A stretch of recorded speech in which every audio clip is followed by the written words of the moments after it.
అందరికీ నమస్కారం అండి. ముందుగా మన యూట్యూబ్ ఛానల్ కు స్వాగతం.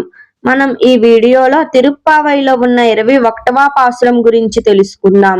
పాసురం ఏట్ర కలంగల్ ఎదుర్పొంగి మీదలిప్ప மாற்றாதே பால் சொரியும் வள்ளல் பெரும் பசுக்கள் ஆற்றப்படைத்தான் மகனே அறிவுராய் ஊற்றமுடியாய் பெரியாய் உலகனில் தோற்றமாய் நின்ற சுடரே துயிலலாய் மாற்றாறு நக்குவலி தொலைந்து உன் வாசற்கண் ஆற்றாது வந்து உன்னடி பணியுமா పోలే పోట్రియం వందోం పుగలం దేలోరేంబవాయ్.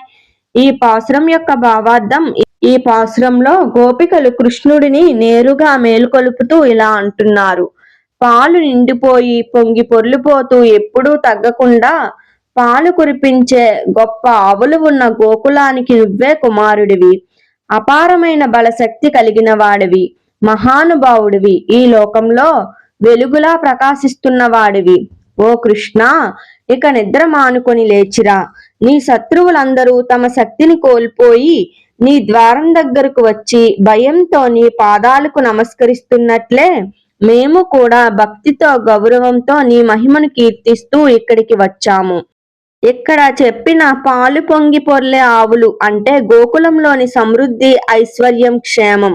ఇది కృష్ణుని అనుగ్రహానికి సూచన. కృష్ణుడు గోపాలుడిగా కనిపించిన అసలైన సర్వశక్తిమంతుడు.